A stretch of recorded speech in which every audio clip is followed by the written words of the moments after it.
Twilight's World. Written by Groucho Pony. Read by no one and nobody.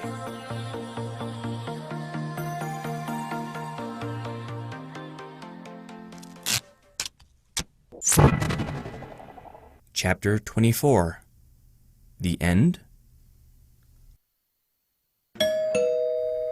Mike's eyes flew open as he lay in bed. Though the bed was warm and his pillow soft against the back of his head, a powerful sense of déjà vu filled him with a cold sense of dread. Did I just hear what I thought I heard? Mike's cautious rumination was cut short as the doorbell sounded once again, calling attention to the residents that someone outside wanted to be let in. Rolling quickly out of bed, Mike took a quick look at the alarm clock to see that it was almost 9:30 a.m. Other than the doorbell, the house was quiet as the sun shone through his window onto the cold floor, and he shivered as he started to look for something appropriate to greet his guest in. Since Twilight had helped him clean the house the day before, finding his bathrobe and slippers was a much quicker task than before.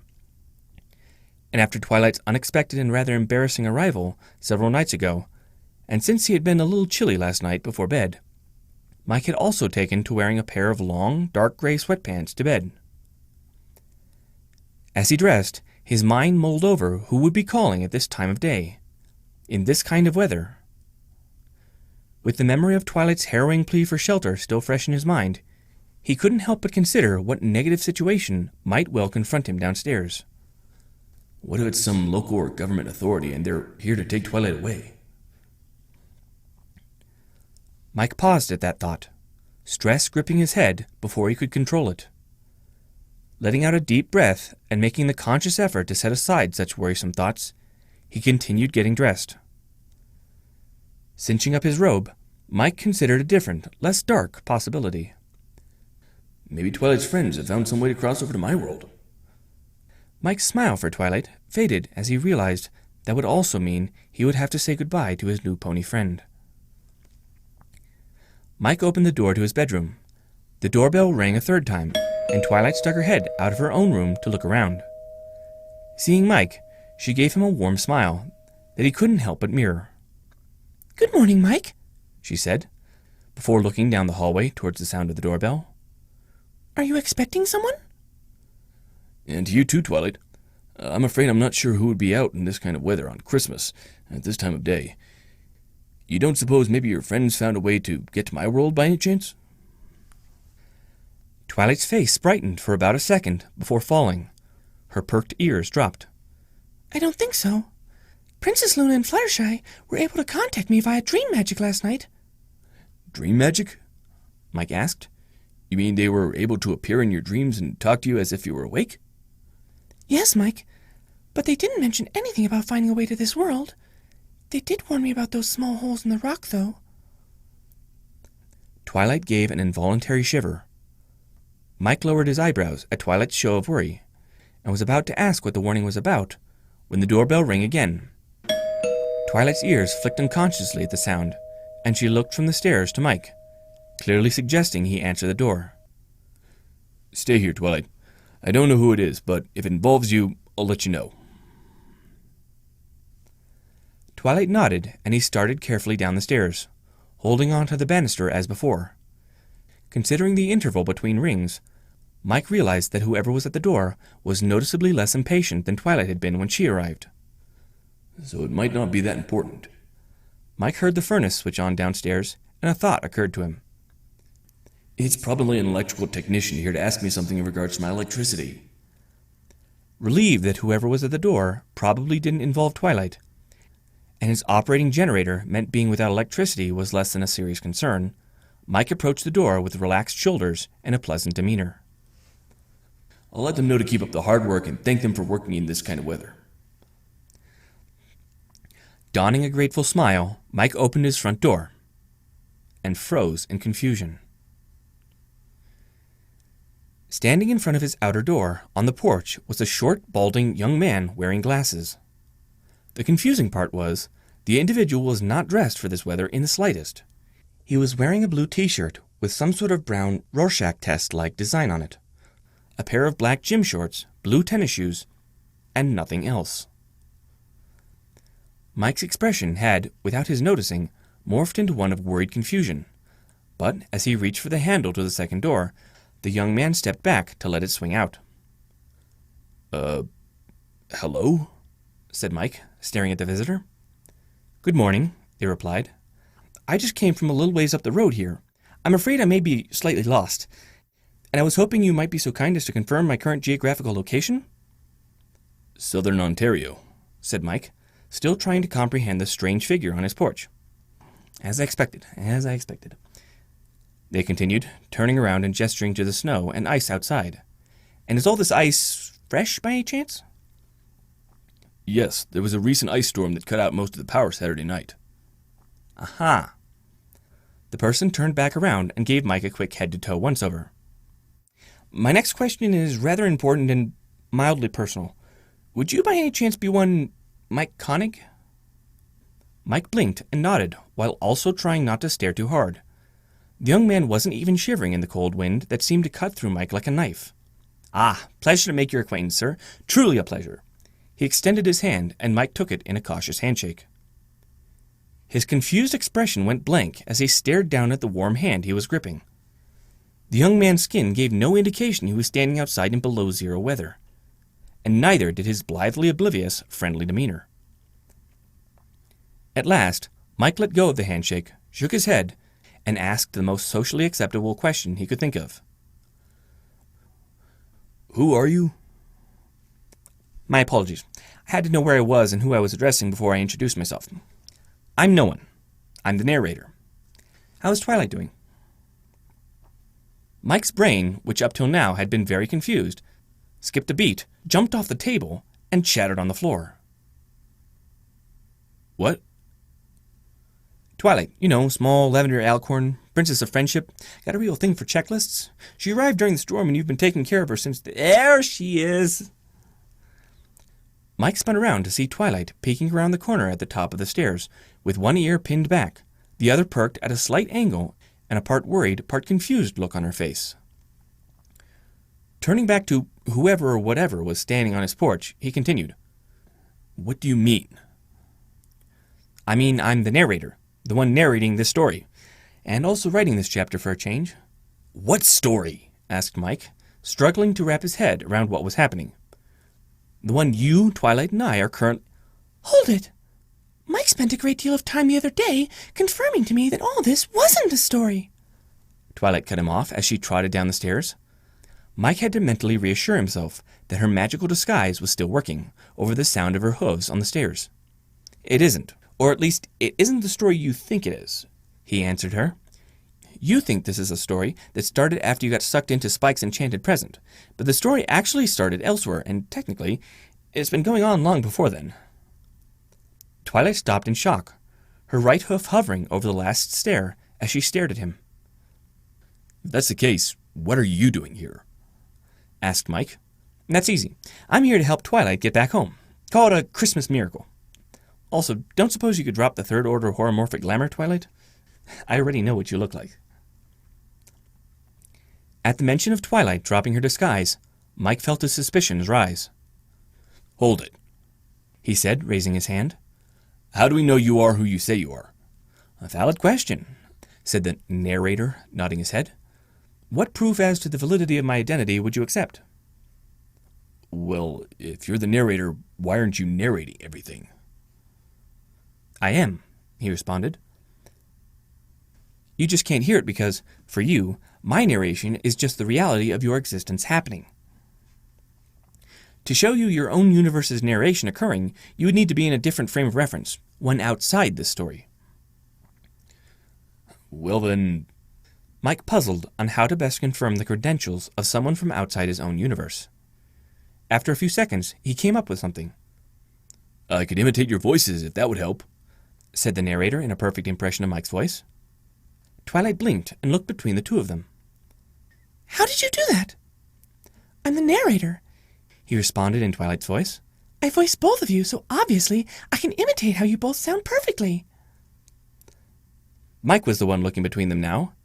Then he shook his head, blinked, and said, Imitating our voices doesn't prove you're some sort of all-controlling narrator. I wouldn't say I'm all-controlling. Honestly, right now, I'm just reading the script. A script you wrote? Yes?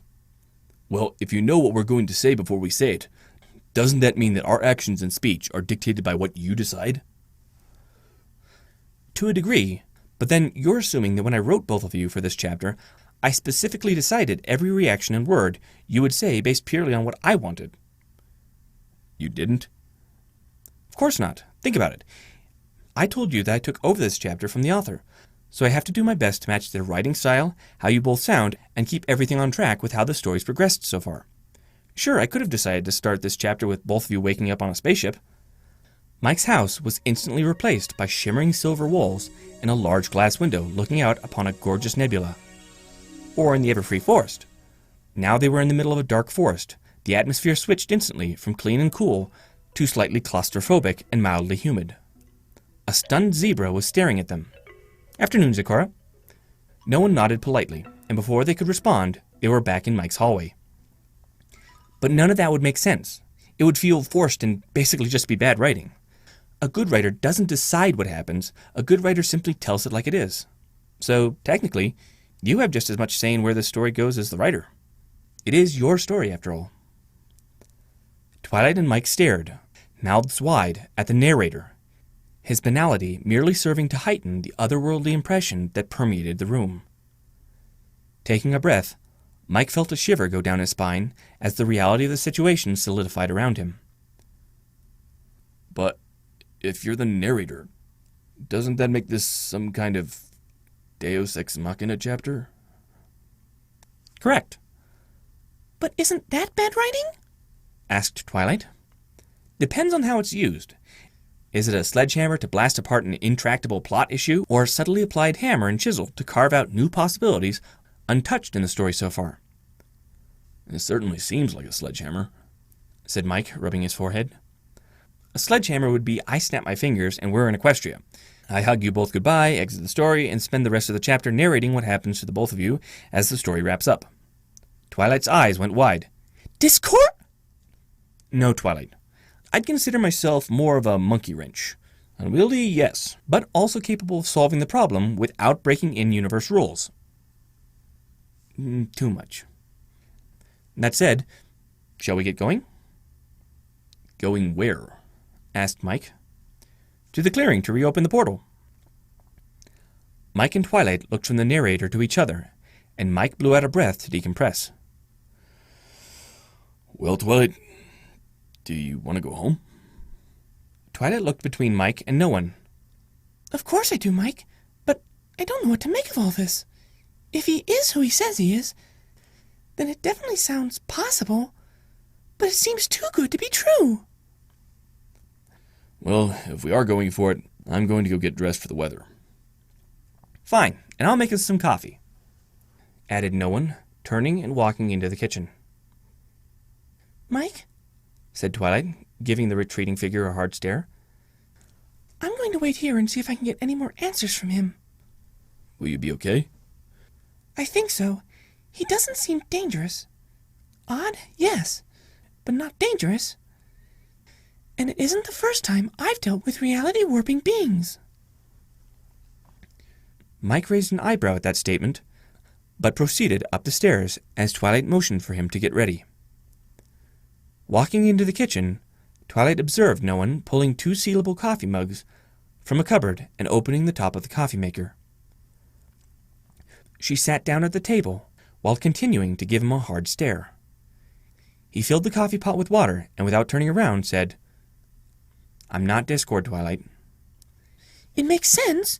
Stranding me in some alternate world? With such a vast and logically consistent set of laws defining it.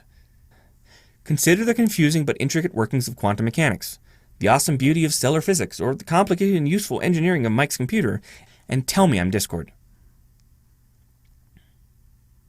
Twilight tried to convince herself, but something about the ordinariness of the strange figure putting a coffee filter into the machine and spooning dark brown coffee grounds caught her off balance. Who normally writes this story? That would be Groucho Pony. Groucho Pony? No, the G isn't capitalized. Twilight narrowed her eyes at him. Okay. What's the title of this story? No one leaned against the counter as the coffee machine started to gurgle. Sorry, Twilight. Title's off limits. Knowing you're part of a bigger story is fine, but knowing the title gives away too much. Besides, ultimately, the title should sum up the story, and the story is what you make it to be. Mike hadn't taken too long to get dressed. He was wearing most of the same clothes he'd worn yesterday on their initial journey to the clearing, although he'd taken an extra minute to grab a pocketful of disposable sodium acetate hand warmers from a box in the closet. He descended the stairs, walked into the kitchen, accepted the coffee mug from no one, and sat down at the table as they wrapped up their conversation. And repaired the portal you made to get here. That way you can just go back the way you came. Do you need any tools? Asked Mike, taking a sip from the mug. The coffee was fresh and still hot. Even though he had only sipped it, Mike felt a tingling buzz across his tongue, and he exhaled across it to cool off his mouth. I'll figure out what I need once I arrive there. Plus, all your tools are intraliterary to the story. To fix this portal, I'll need extraliterary devices. Then he snapped his fingers. I will need those scraps of paper you guys bagged yesterday, though. Twilight looked at Mike, and he grinned and pulled the bags out of his right jacket pocket while blowing on his coffee. Brilliant, said no one. Those are necessary for the total reassembly of the portal. Saves us a trip. Twilight, you want to grab your notes? Twilight gave a "yeah" of surprise, and they spent quite a few minutes rounding up all her notes and packing them into Mike's backpack. I don't suppose I could take a few of these pens with me? She inquired, giving Mike a sheepish look. Sure, Twilight. Don't worry about it. They're a dime a dozen. With a smile, she began loading them into his backpack as well.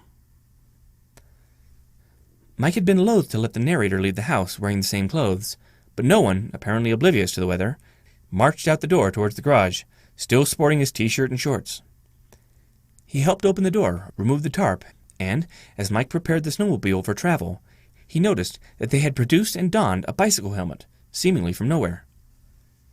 Why are you wearing that? He asked. Safety first, no one proclaimed, then whispered as an aside, and keep Purple Booksmart off my metaphorical tail. Twilight's ears twitched, and she gave him another hard stare. While the ride to the tree line was apparently a breeze for no one, Mike couldn't help but glance back every now and then and shiver at the frigid-looking passenger, adjusting their glasses and staring around him at the icy landscape. I love this kind of weather! He shouted over the roar of the engine. At last, they reached the clearing. Almost everything was undisturbed. However, several sets of animal footprints crisscrossed the clearing. Strangely, all the prints seemed to steer clear of the giant rock and the spots on its surface. No one walked over to the stone, sank down into a shallow squat, and examined the portals. He felt the surface of the rock with one hand, and then curiously stuck a finger into one of the holes before pulling it out and rubbing his index finger and thumb together. Aren't you cold? Said Mike, staring at the young man in shorts, squatting ankle-deep in the snow. No, I'm the narrator. So narrators don't get cold? Okay, let me try to explain. I'm not... He paused to think. All here. I could have told you that, muttered Twilight under her breath. I'm not even mostly here. I'm only slightly here. And if there's a big difference between being all here and mostly here, then there's a huge difference between all and slightly.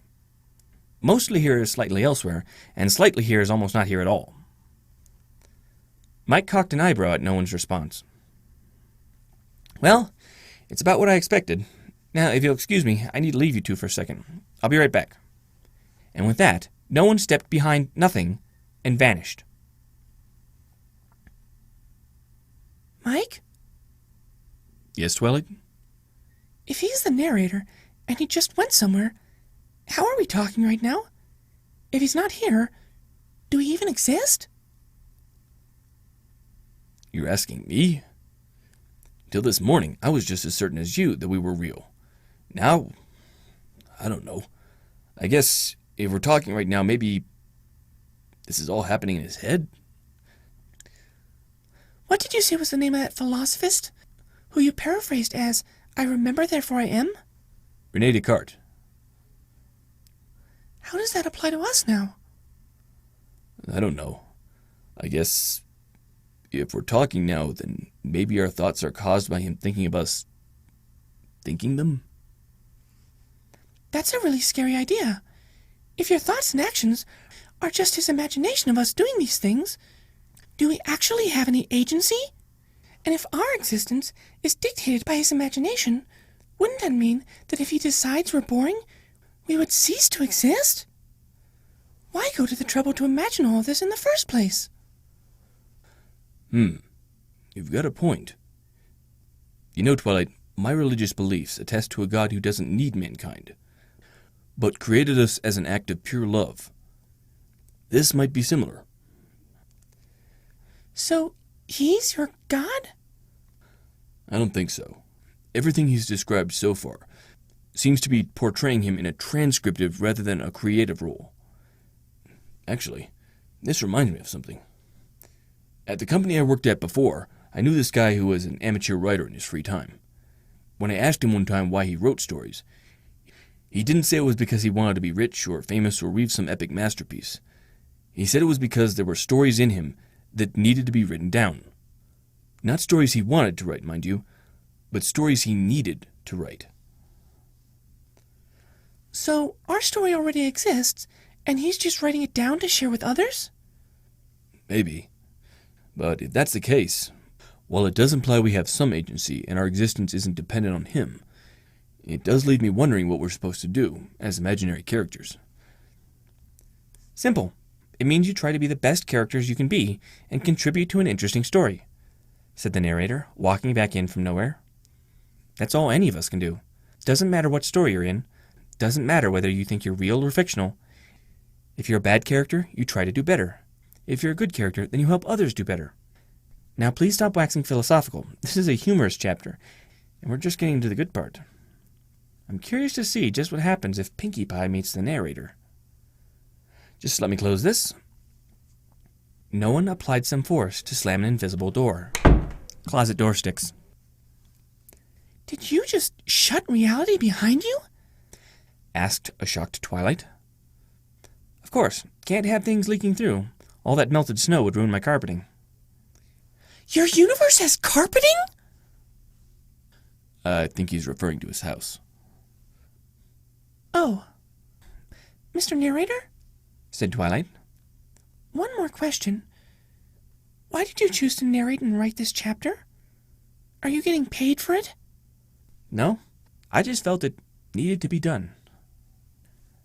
Then, under his breath, That and it's a subtle humorous jab at Groucho Pony to write more. with that, no one began taking apart the wire coat hanger he had wrapped around his neck. Along with a roll of duct tape on his right wrist, he also pulled a small pad of post-it notes and a pencil from his pocket. Writing something on one of the notes, he jabbed the note onto the end of the straightened wire, and, putting the pencil and notes back into his pocket, stuck the wire into one of the small holes. Taking the bags of paper fragments out of his other pocket, he sat back in the snow and stared at the rock, waiting. Twilight and Mike looked at each other, and then stepped up next to him, also watching the rock, to see if something was supposed to happen. Except for the cold wind, reduced by the trees around them, the clearing was tranquil and silent. The rustle of branches served as a backdrop as they stood there, staring at the huge and ancient boulder. Slowly at first, then ramping up in speed, more holes began to appear all over the rock. Twilight and Mike stared in amazement, while no one just sat there, one hand on the wire, and his eyes darting between every new hole that appeared. At last, the holes stopped forming. The rock now resembled a large gray slab of Swiss cheese. The wire in no one's hand jerked twice, and he pulled it out, discarded the note, replaced it with the bags of fragments, and stuck it back into the same hole. He removed it similarly once the bags had been claimed.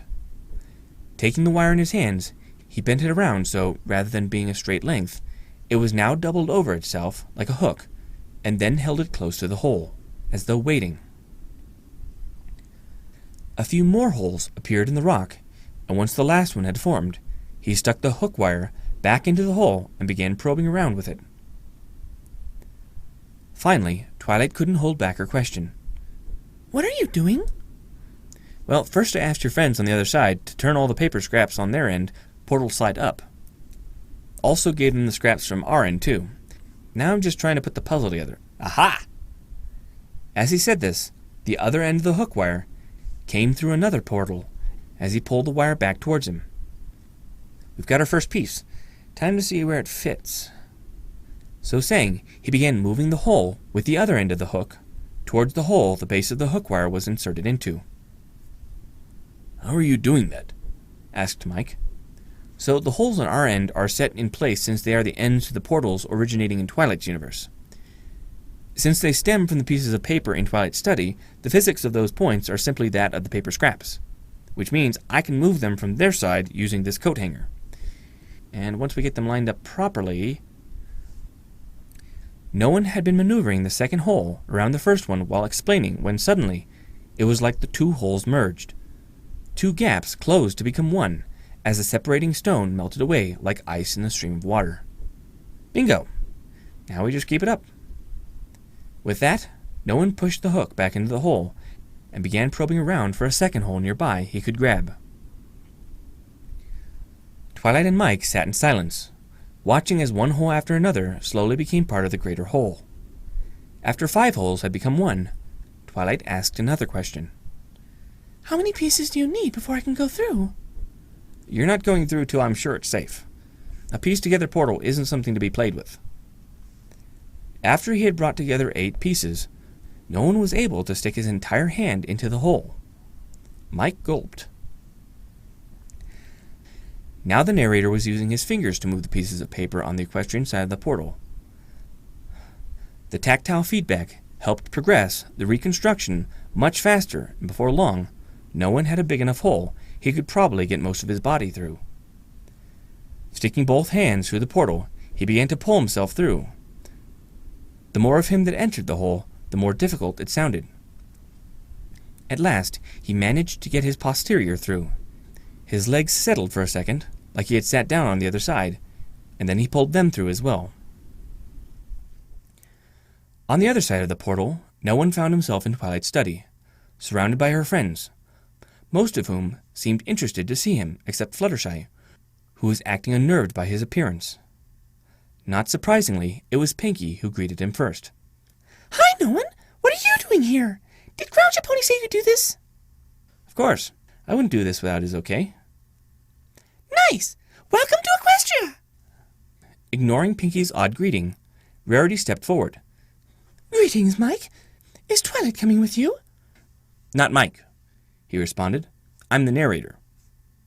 You're the what now? Cut in Applejack, tilting her head to one side. Narrator of the story. No time to explain. Gotta finish fixing this portal.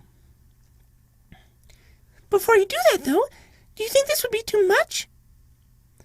No one looked up at Pinky, and then down at what she'd placed on the floor. I don't think so. After all, the show did it. With that, no one stood up, took Pinky by the hoof, and they both did a small hop, skip, and jump over the little plush shark Pinky had placed next to the mess of papers. They both sang, "Ta-da!" And then he knelt back down to continue putting the pieces of paper back together again. Now that he was on this side, figuring out which pieces went where and moving them was a great deal easier, and before too long he had assembled a large sheet of paper from all the scraps. Now are you going to bring Twilight back? Whoever you are? Said Rainbow, a suspicious tone in her voice. Nope, replied no one. Next I stabilize the portal to make sure it's safe for them. And how are you going to do that? Asked Applejack. With the slight application of a miracle substance known to man as duct tape, he responded, pulling the roll off his wrist. After all, there ain't nothing it can't fix. Leaky pipe, duct tape. Broken bone, duct tape. Unstable magical fracture between two separate space-time continuums, duct tape. With that, no one began pulling the paper apart piece by piece and reattaching them with tape on the reverse sides. Since the puzzle had already been reassembled, this process was quick and simple, and in no time whatsoever, the entire sheet was reassembled into one semi-solid plane held together by a multitude of joining lengths of duct tape. Standing up, no one examined their handiwork, then turned to the other ponies, said, "I'll be right back," and jumped into the portal feet first. Back on the other side of the portal, Mike and Twilight had watched as the entire portal came together. Mike thought it was a little like watching what a black hole coalescing must look like, while Twilight likened it to a growing pool of quicksilver forming from many droplets. Once all the pieces had found a home, Twilight looked at Mike. Well, I guess this is goodbye, Mike. I guess... Wait, Twilight, look. Mike pointed, and they watched as a piece of the portal was broken off, and another piece was fitted to it. Do you think he's doing that? Asked Twilight, as they both watched the reformation of a second portal from the first pieces. No idea, he replied. I guess we just wait for him to say it's safe. After all, he did say not to trifle with it while it's still broken. Well, in the meantime, said Twilight, turning to Mike, I just want to say thank you, Mike, for saving my life. Letting me stay with you, easing my fears, teaching me so much, and most importantly, being a true friend. Holding out her hooves, Twilight embraced Mike in a warm hug. It was really nice to get to know you as well, Twilight. I know it was rough on you, but I'm glad I was able to make things just a little easier. And it was nice to have some pony visit for a while. The heartwarming moment was shattered, as no one came sliding out of the portal feet first for several feet before friction slowed them down. Portal's repaired and ready to go. Twilight first. You can say goodbye on the other side. So saying, they grabbed Twilight and chucked her into the portal like laundry into a washing machine. "Wait!" said Mike, before he too was manhandled by the narrator. "Hands up and head first. Straight forward is straight up. So once you're through, hands down, brace yourself, and lift yourself up and through." With that, the narrator shoved Mike's back, and he found himself flung, head first, into another world. The space inside the portal between worlds was extremely short and completely black. Mike's first thought upon exiting the portal was that someone in Twilight's world really didn't want him there and was pushing him back out. Then he remembered what the narrator had said and dropped his arms down to rest his hands on the wood-paneled floor. As Mike hung there, suspended halfway between two worlds, he tried to process what was happening. The portal on Twilight's side is on the floor, he finally realized as his brain flipped 90 degrees. He could feel his legs resting on the cold ground on his end. But relative to his upper body, it felt like his legs were suctioned to a refrigerated wall in front of him, while he supported his upper body through the floor of a warm and rustic-looking office of sorts. Next thing he knew, Twilight was there, helping him out of the portal and dusting the snow off his legs. "And this is Mike!" Twilight was burbling over with enthusiasm as she took hold of him with her magic, and together they managed to extricate him from the hole in the floor. The room had smooth brown walls, almost like they were nestled inside a giant wooden pumpkin. Oblong shelves, piled high with books, were carved into the walls, and Mike could just make out a bright summer day through the round window. Next thing he knew, Mike found himself surrounded by a multitude of friendly, multicolored ponies. Some had wings, some had horns, some had neither, but they were all smiling and overjoyed to see Twilight return safely. Twilight, too, could barely contain her excitement to be able to introduce her friends to Mike. "So this is the guy who's been taking care of you in that other world?" said a sporty-looking blue Pegasus as she flew around him.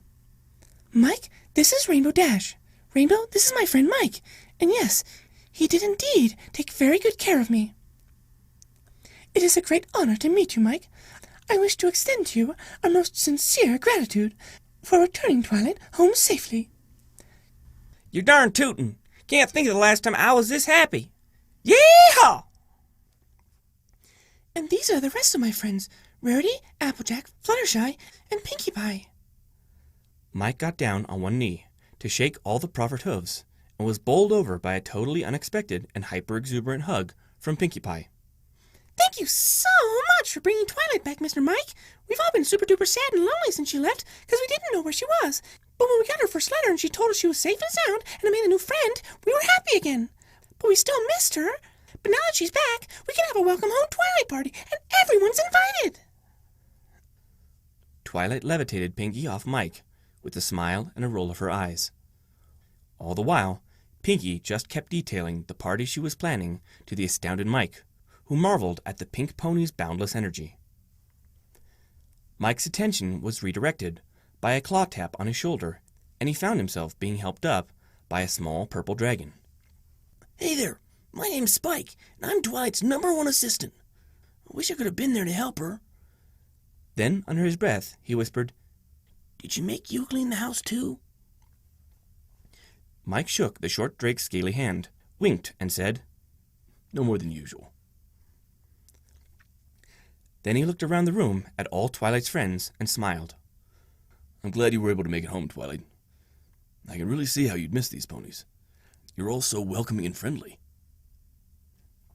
Several of them blushed at this. With a flash of light, 4 more ponies appeared in the room, all taller than the rest. One of them shouted, Twilight! and ran forward to give her a big hug. Shining armor? Mike's eyes, however, were drawn to the 2 tallest arrivals. They were both alicorns, one dark blue, the other a regal white, with majestic flowing manes. Almost without realizing it, Mike found himself bowing low to the 2 obvious rulers. There was a gentle feminine chuckle, and Mike felt the warm touch of magic raise his head up. You need not bow, Mike. Verily, as one who hath seen to the safety and well-being of our fellow princess, we greet thee as a friend. Thinking back to what Twilight had told him about her mentor, Mike addressed the white alicorn. I assume you're Twilight's mentor, Celestia? She gave a regal nod of her head before turning to her sister. And this is my sister, Princess Luna. Though it may surprise, 'tis not our first meeting, Mike. Thy voice is new, but we hath seen thy likeness in Twilight's memories when we met in her dreams this morning. Mike found himself blushing as he asked, How did she see me? If I may ask. Twilight's dreams are not mine to reveal, though I may say thy form astounded me. Art thy species related to minotaurs? Mike shook his head and blinked. No. In my world, as far as I know, the Minotaur was a mythical creature. There was a ripping sound behind them, and Mike turned to see the narrator ripping a long length of tape from the roll. He was holding one end of the portal up with his hand on the bottom, and proceeded to stick the strip lengthwise from one corner to the other. As Mike watched, he did the same with the other corners, making an X. Then he began crisscrossing with more tape to form a checkered pattern on the back. Behind him, Applejack was staring curiously. How's one page make such a big portal? She asked. One book, many pages, many pieces make one big portal, replied no one. Turning back to Twilight and her friends, Mike got ready to leave. Well, I guess this is goodbye, Twilight. Mike could see tears forming in Twilight's eyes as she looked at him. Memories of Twilight's distressing arrival, his fear turning to friendship, their, now somewhat comedic, misunderstandings, the time spent explaining his world to her, and their shared moments of entertainment, flew through his mind, and he too could feel his eyes begin to water and a tightening in his throat. Mike, before you go, I'd like to say something. Sure. Mike, I just want to say thank you for everything you've done. I just want to say thank you. When I was lost, you were the only one to help me, to hold me, to teach me to cope.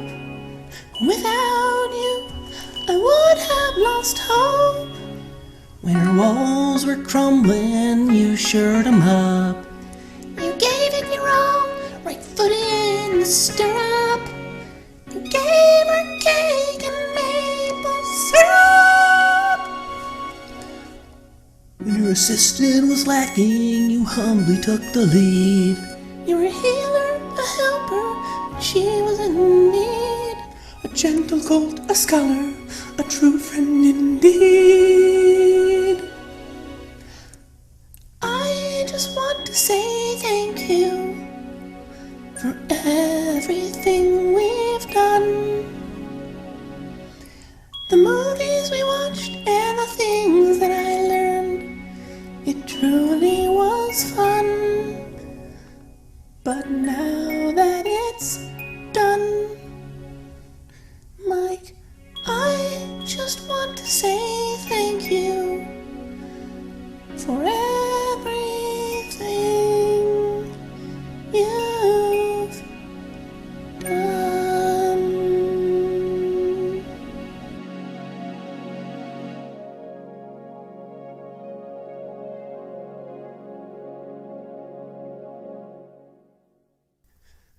The last note of the song hung in the air for several seconds as Mike stood there, staring at Twilight and her friends.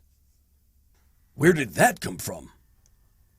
I just wanted to let you know, before this all ends, Started Twilight, but she was cut off by a guitar behind them. Mike turned just in time to see the narrator continue. But technically speaking, it's just begun.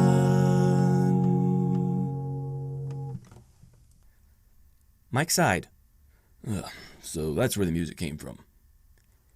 hanging the guitar back up in his world from an invisible hook of some sort. No one replied. Sorry, nope. I just added that last part because the portal's right there. He pointed to the paper hole in the floor. I'm not closing it, and you can come and go as you please. After all, we've been seeing your world through Twilight's eyes for 16 chapters and one optional interlude. So it'll be a welcome change to see her world through Mike's eyes. Plus, human and Equestria is a very popular genre. The rest of that song was all on them. Magic of Equestria. yes, Mike, Said Twilight, stepping forward. in my world, that's just the way we express ourselves. But where did the music come from?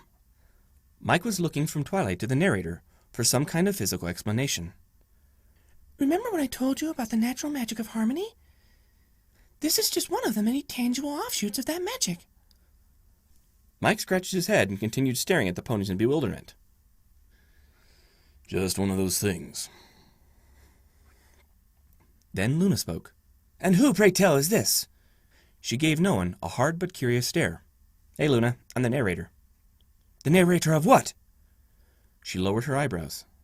This story? And others, too. Pinkie Pie added. By the way, how's the Superman crossover coming?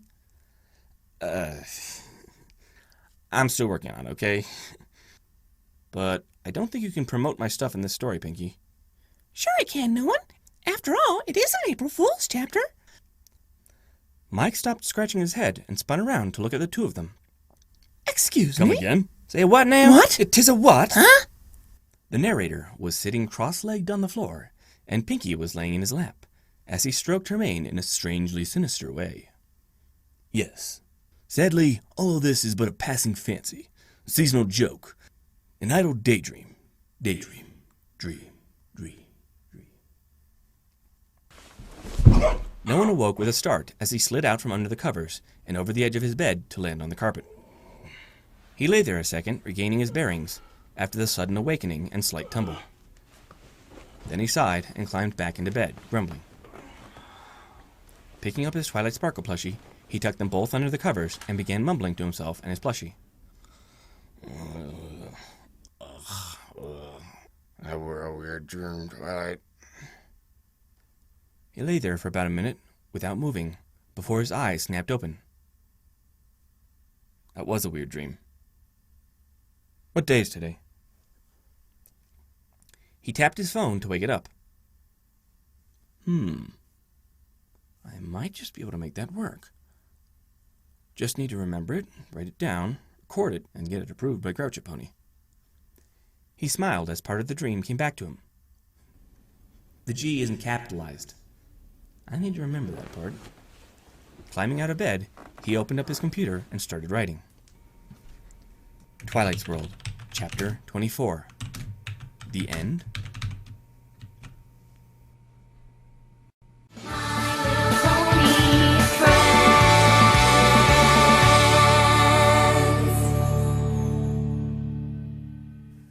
found in the Antarctic ice. Thaws up. I have the biggest straw collection in Equestria. Owlicious was a clever bird with a clean eye. Very clean eye. He can see for long distances because there's nothing in his eye to dirty it up. I'm such a moron. Apple boom. Boom! She walked past. His knees nearly suggesting a bright glite. What's a glite? Tails flicked in minute movements. Oh, minute. Many of the guards knew Twilight from her days when she was a student under Princess Twilight. Did I just say under Princess Twilight? Twilight under Twilight. Okay. There was no kindness for his Pelophones, informing him that she could consider his request and give it all the attention it deserved. None. Next, Celestia spoke. All but invitable. Celestia finally remealed. It's not a word. And doth bring her onto the train from Baltimore. Oh boy. If I want to talk about Baltimore, I say Baltimore. Whenever I talk about Baltimore, I talk about Baltimore. Because his stomach.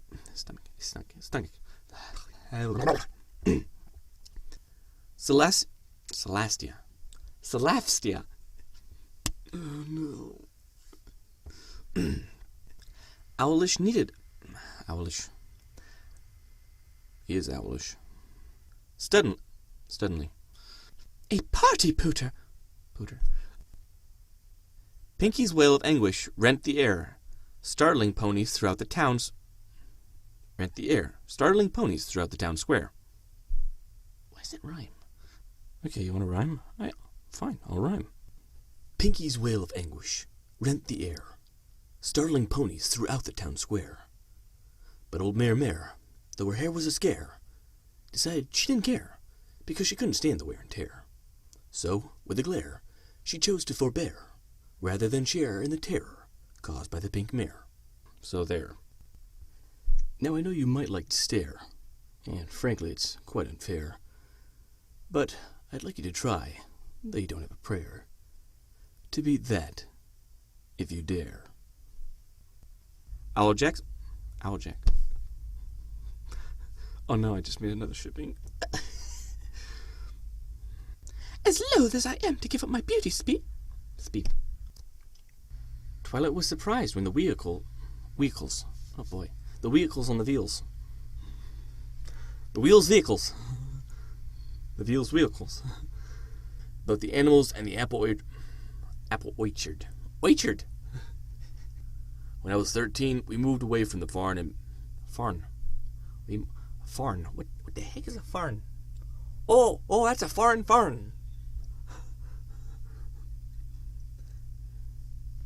Don't you know? The doctors tried to find a suitable match for a bone marrow plant strained. Oh boy. Then, when they are sure all the cancel cells. Oh boy. She extended her weft ling before pulling this manure. Mike, I don't like that. Sorry. Some residue, some energy signature. Excuse me. Twilight dropped town. Oh boy. Twilight stopped, listening to her hoof. Then, what is all the stuff I remember, like my childhood, school, my sister's death, university, a job? Excuse me. I just told me. It made my. Yes, indeed. Those indents.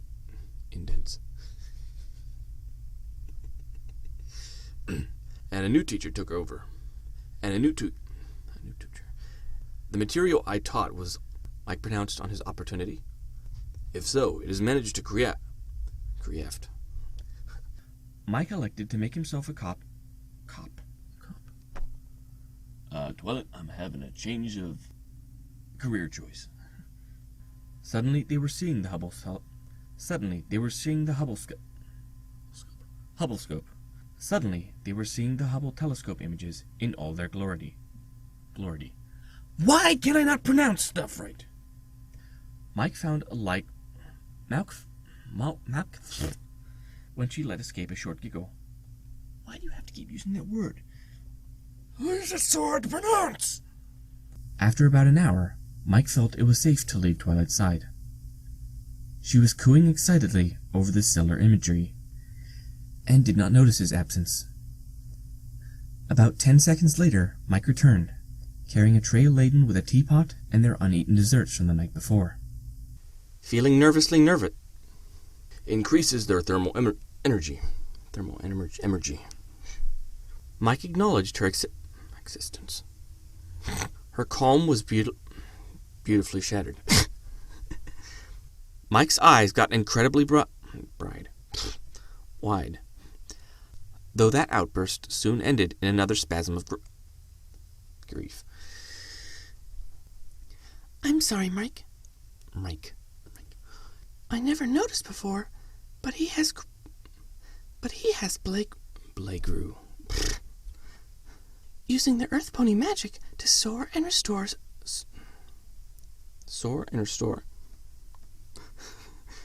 Looking away in embarrassment. Slowly, a small wave of life's Mike magic. Mike's reply conveyed his amazement. Satisfied that the inflammation in Mike's muscles had been eliminated. Satisfied. Twilight, get up. Twilight munched away at her purling. Yet leaves my thrum. The first commercial was for a movie about a munch of. It was an ominous warning. The video game that consigned him to his violent role and a fate of loneliness and frustration.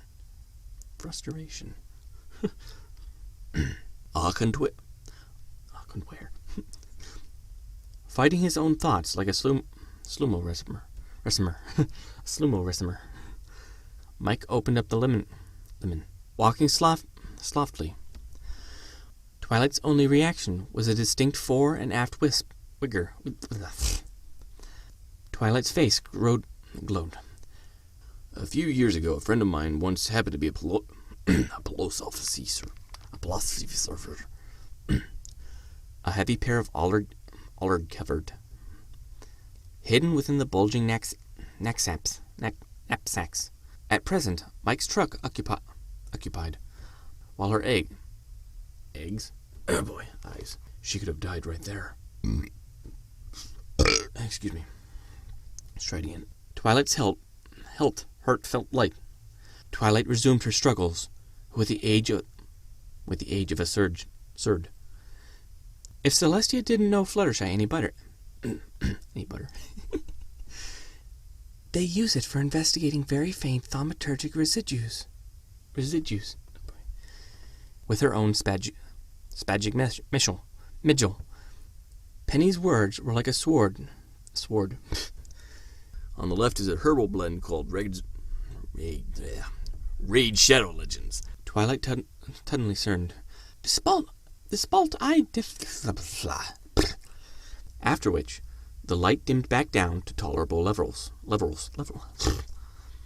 She probably has a pinky sense for blinding bright lights. He hadn't been won over by a childish twig. Twilight squealed like a gilligan, recognizing Spike's familiar crawl way, and messed with her feathers. This is a special day for you, and I promised to help you to prepare. Seeing Mike's vacant loke, dropping down onto one of his knees. After several shakings of shaking, as she reached the bottom, the bucket, she indicated that Mike could continue the movie. Oh boy. And laws have been passed which prohibit one from smoking indoors in public places. A few days into their journey, part of their spacecraft. Oh boy, that was an accident. So I devised this scream. For several moments, all she could see in the dream realm. I'll make you a cake and some yummy treats for your animal friends. And some treats for your yummy You cannot wongst, Princess Spoden. Princess Spodens.